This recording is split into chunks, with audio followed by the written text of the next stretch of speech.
Time check 9:34 na po ng gabi. At masarap ang pastel ni Bro Sod. Ano siya dyan? Fish ano yun, no? Fish kagikit. Fish pala yun? Oo, isda yun, isda.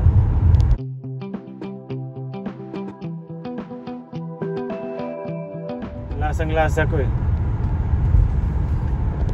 So, nadaanan na po natin ang ating unang stopover. Pero dumiretso na po tayo. Kasi, yun na nga, nakapag stopover na tayo sa malapit sa border ng Saudi. At pinapatuloy na po natin ang ating paglalakbay. At ngayon, tayo na po ay pupunta ng on the way na po sa Hufuk, tapos Riyadh, tapos Makkah. So, ang Makkah po, siya po ay isang kilalang lugar sa Saudi Arabia na kung saan ang sentro ng dalanginan ng mga mananampalataya sa pananampalatayang Islam ay doon po nakasentro. No? Tama? Sentro na.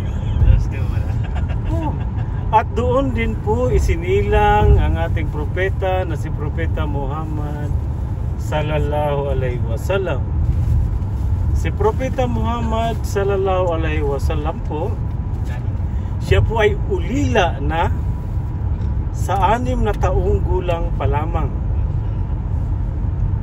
Kaya siya ay hindi nakapag-aral, hindi siya marunong magbasa at magsulat. Pero kilala siya sa kanilang lugar na isang mapagkatiwalaan. Kaya binansagan siyang Al-Amin. Si Propeta Muhammad po, siya po ay namuhay bilang propeta sa 23 taon at hinirang siya bilang propeta sa 40 taong gulang. Kaya namuhay siya dito sa mundo 63 years. Tama, no? 63 years.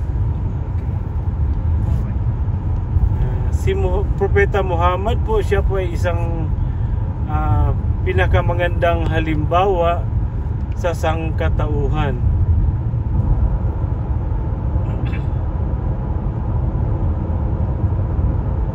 At tutuloy lang po natin ang ating kwento mamaya-maya.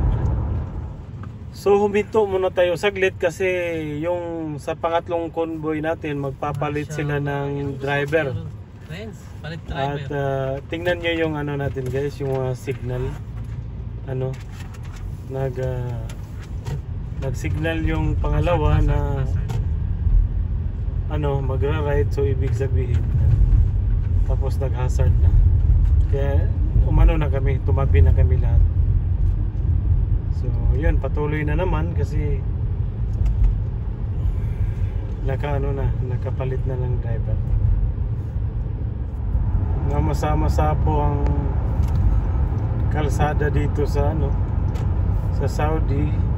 Ibig sabihin na ulan kanina. Ayan, no? Yung highway na ito wala siyang ilaw pero may mga reflector naman.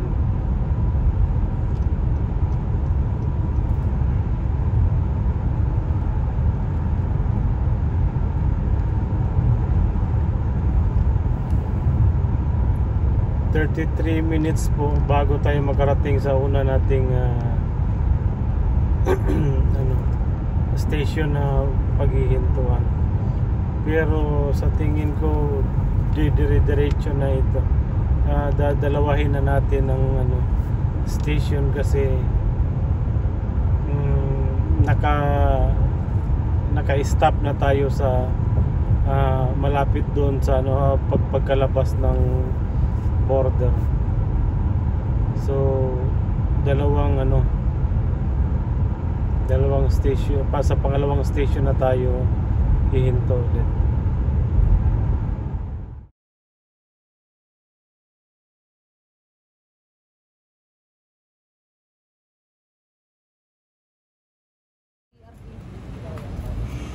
So huminto muna tayo saglit kasi mag-CCR, may naiihi po sa mga kasamahan natin. Yan.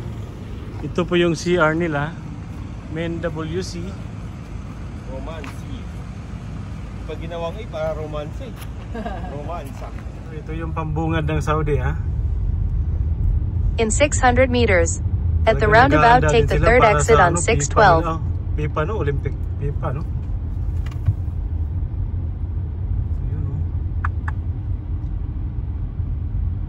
Wala. May ano ba? Wala. Basta yung wifi. Yes. Aywa. Alhamdulillah, Rabbil Alamin. At ito po ay dire-diretso na po tayo.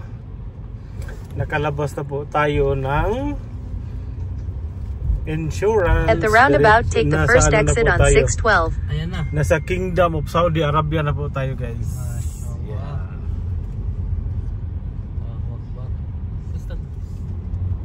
Okay na tayo sa immigration sa sa In 300 border. Meters. At the Dito roundabout, na take the naman first tayo exit sa on 612. Insurance na lang, guys. Insurance. Insured cars. At sa oras na ito, tayo po ngayon ay nasa custom ng Saudi Arabia. Nakapasok na po tayo sa kanilang immigration. At ito na po custom. Pagkatapos nito, tuloy na, inshallah. So ito na ho ang border ng Saudi Arabia.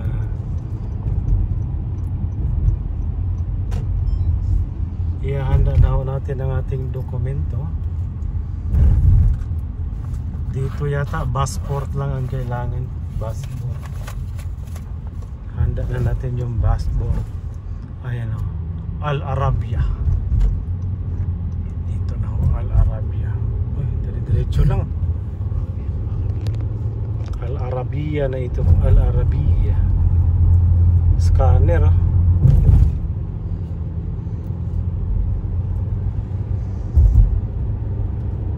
ayun na. Dito na.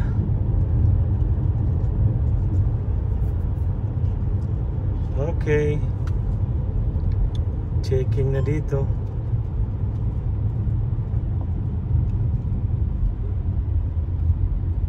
Okay.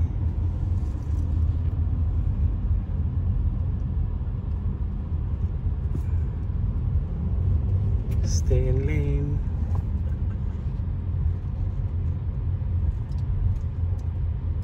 Okay. Immigration tayo. Handa na natin yung dokumentos natin, guys. At ngayon nakalagpas na po tayo sa sa custom ng Qatar yun, no?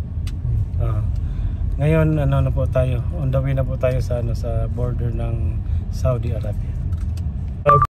So ito na, nakalabas na tayo ng border ng Qatar. Kinuha lang yung passport at saka chinik lang pala yung passport at saka yung QID natin.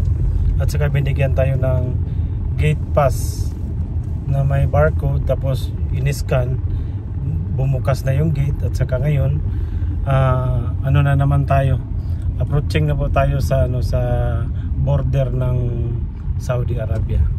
So ito na, nasa border na po tayo ng Qatar. At ang kasunod nito ay border na ng Kingdom of Saudi Arabia.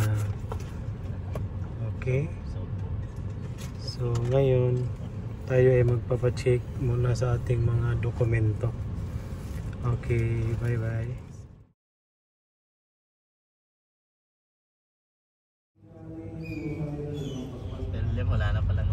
So malapit na po tayo Turn sa left. border. Then turn left on Bo Samra Road.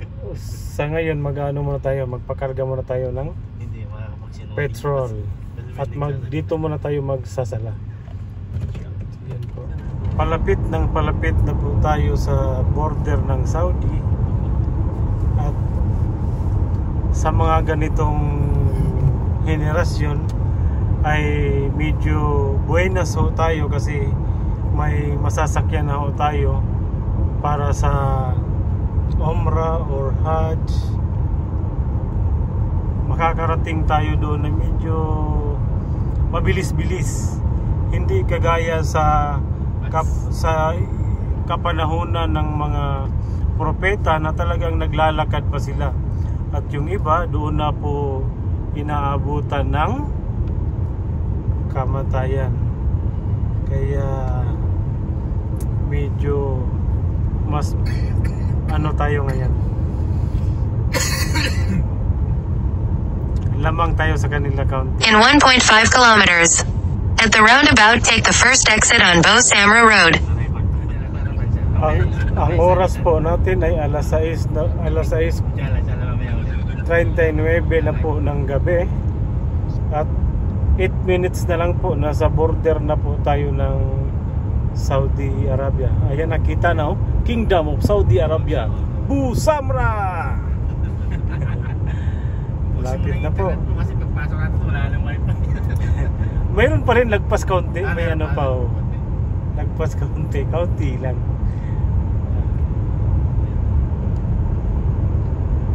Ganda ng daan, guys. Alhamdulillah. Diyan po banda yung tirahan ni Ustad Muklis, oh, sa Abu Nakla.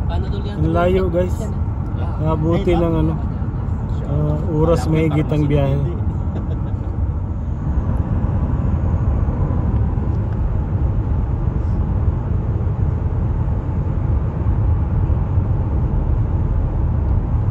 Ayan, sa signboard, Bu Samra KSA. Yan pang isang signboard, oh. Bu Samra KSA. Malapit na tayo sa Saudi, guys. Ito na ho, on the way na ho tayo sa border ng Saudi Arabia. Papunta naman, pero nasa Salwa Road pa po tayo. Papunta na po tayo ng ano yung lugar na yun? Border. Hindi, yung ano, yung street. Bu Samra. Bu Samra po siya. Pupunta na po tayo ng Bu Samra. At sa mga oras na ito, tayo po ay aalis na ng Doha. So medyo ano lang tayo ngayon. Ano tayo ngayon tawag dito? Malaking bakante po tayo ngayon. Ito ang magandang biyahe, guys, yung medyo ano, maluwag. Kasi makakatulog ng mahimbing si Abdul Rashid. Okay, guys. Sabi ko ba?